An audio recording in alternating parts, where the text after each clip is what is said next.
Hi, all, and welcome back to Liberatory Love. I'm Libby Hoffman, and this is going to be an intro to why approach trauma, mental emotional issues, and relationships from a somatic or embodiment stance. So I'll start with the definition, and then I'll just go into what's different about this, what will be able to be addressed from this approach. And what could your life look like 5 and 10 years down the road from using this approach? So, first of all, what do I mean by somatic or embodied?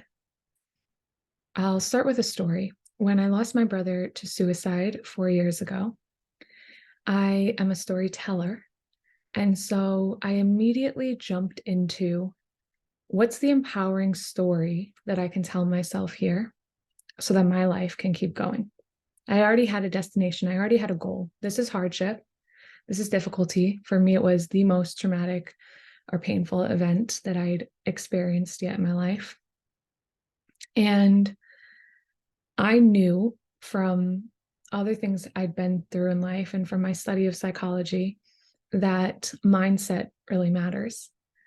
And so I immediately jumped into what story can I tell myself so that I can survive? What story can I tell myself so that I can thrive?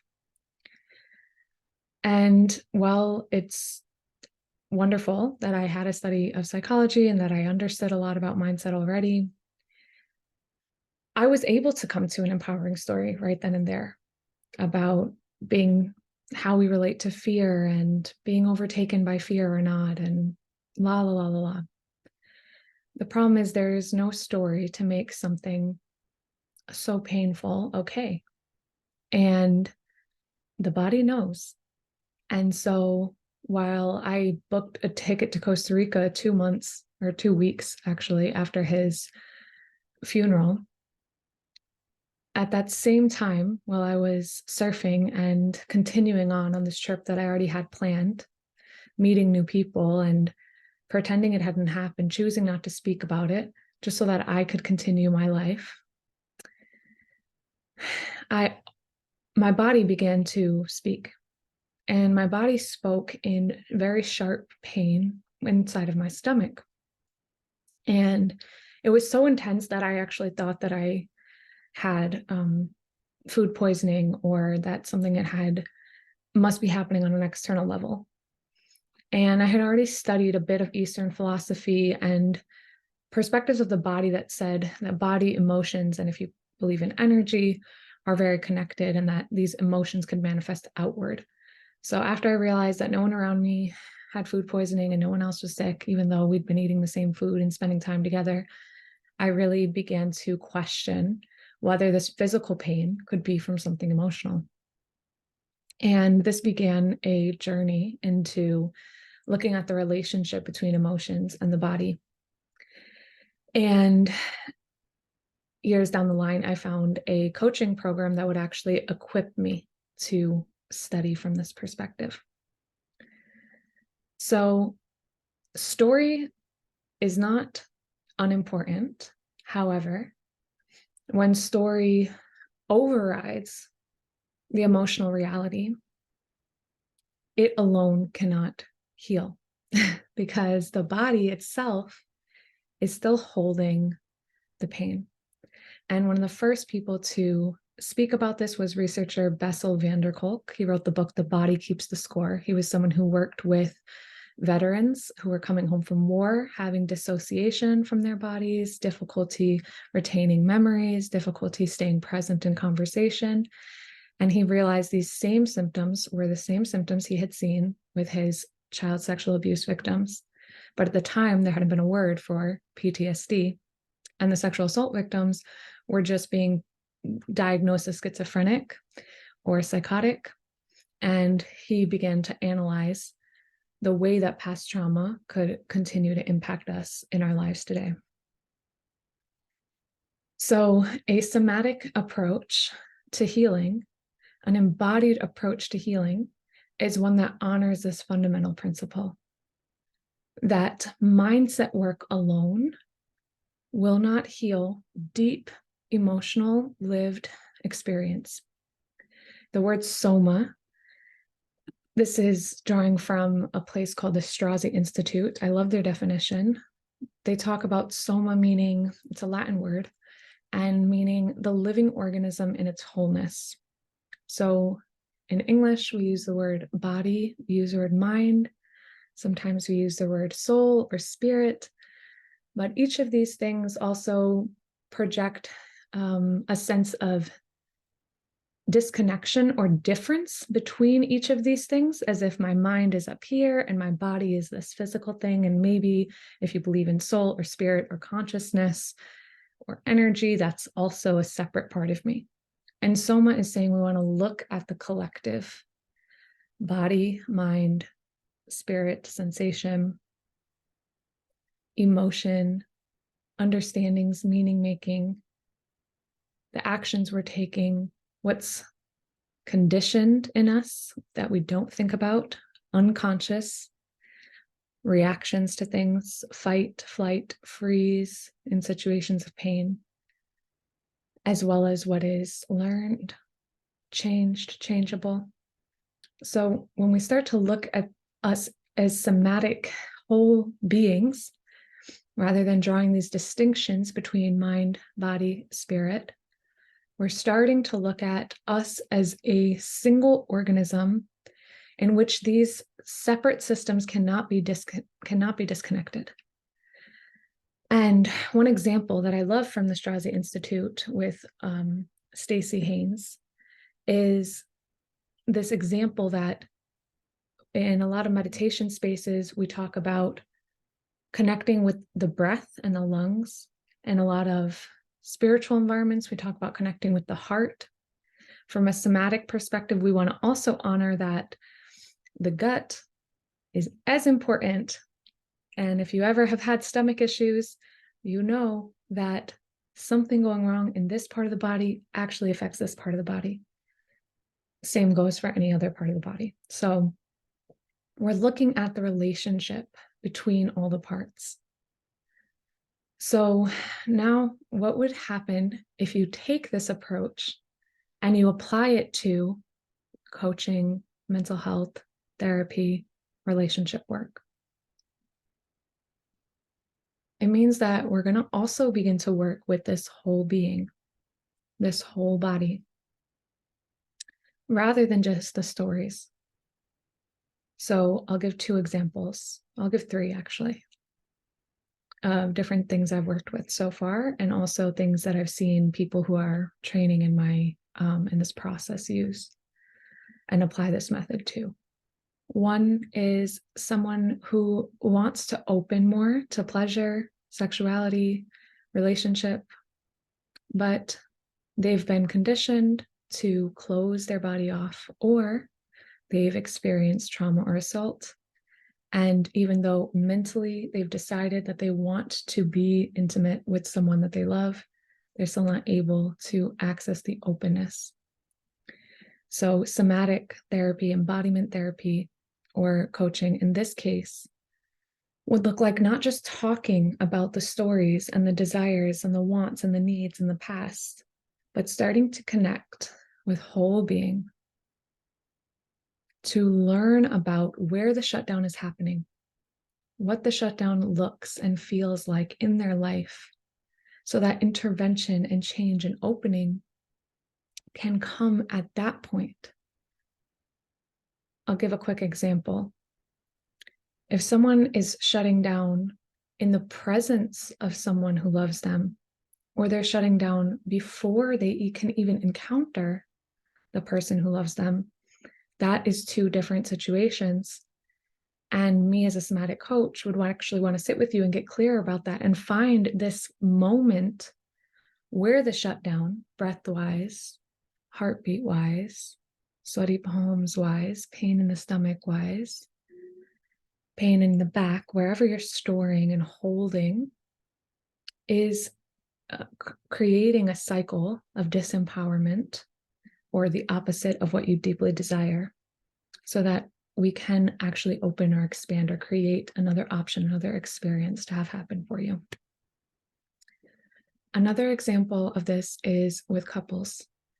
So in somatic therapy or somatic and embodiment work with couples, rather than just work from this is my perspective, I use this just to mean up here, just the thinking mind and how we perceive it, as if the mind is up here and not a full nervous system.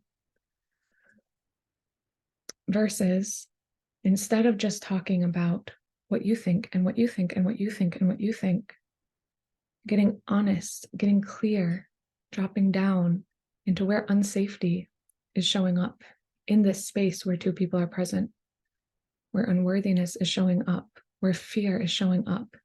Because where that fear is coming is channeling the change in the words, the change in the willingness to speak, the change in the listening, the shutdown. So we want to actually get in touch with that.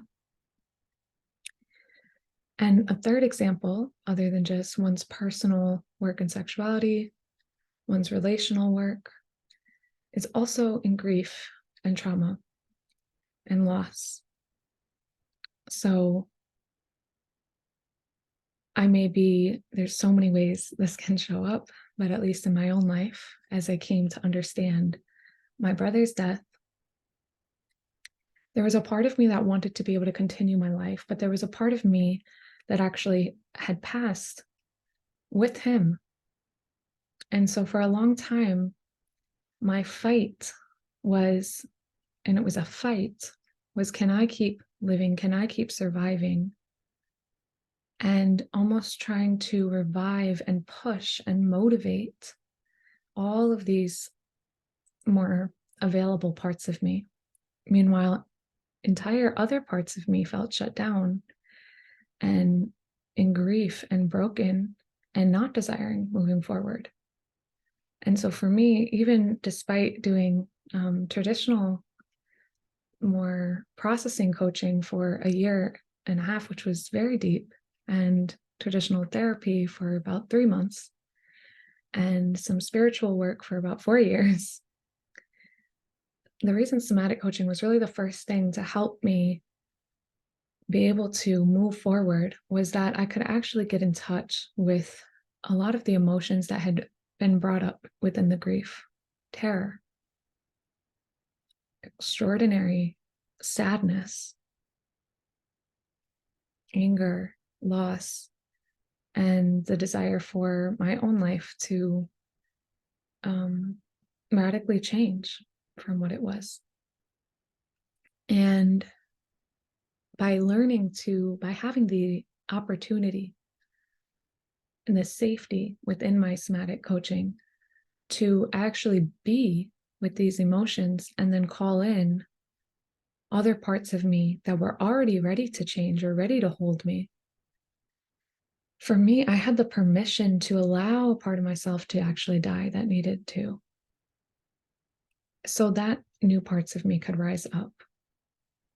And I didn't need to I'm still working on this, but it shifted from a question of how to get my whole being to survive to allowing this natural process, just like nature, just like humans do die, allowing this dying of some parts of me so that others could continue on and new things could grow. And this third approach is the approach that I would like to work on with people. So there's less writing about this right now, but I believe this approach is really identity based. So in order to do it, in order to come through grief and trauma in relationship, and I believe this even has to come forward in both a breakup as well as a couple coming through cheating or a drastic loss, is this invitation into a new identity. And so that way there's not just a continuation of how do I take who I was through this situation, but actually how do I allow what needs to come forth and what needs to actually be surrendered and be let go of tenderly, so that this new identity that I'm choosing can rise up. And it doesn't mean that before this event, I would have chosen this identity ever. But because this event did happen, now I have the choice. So finally, what are the long-term implications of this kind of work? Well, this work is, again, not just theoretical. It's not just philosophical.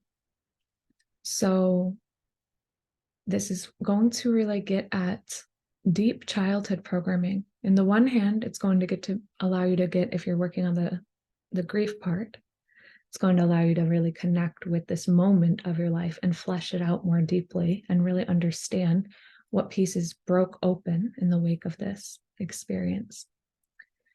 But in your other areas, in personal work and relational work, where it's centered more on emotional patterns that have been built up over time in your life or even generationally, it's going to give you access to go there to the root. And so while other kinds of therapy are still wonderful and valid, this doesn't even need to be a replacement for them. Somatic coaching allows you to connect on very root levels to the patterns that you're undergoing, allows you to get very honest with these patterns so that radical new steps can come forward in your life. Because when you're only shifting the story, if energetically or emotionally, your body is still locked into, I'm not really safe, then if I'm just motivating you, if I'm just therapizing you, I might just hold space for you to talk. If I'm trying to motivate or inspire you, I might empower you to make a new choice. But if I'm really coaching you somatically, I'm allowing you to connect with the deepest parts of you. I'm allowing you to connect with your deepest longings and desires. And I'm allowing you to connect to the places of you that feel shut down, blocked, or incapable of taking that next step. I hope this offers some clarity and some opening on somatic coaching. And if you have any questions, you can visit lib-hof.com. Thank you so much.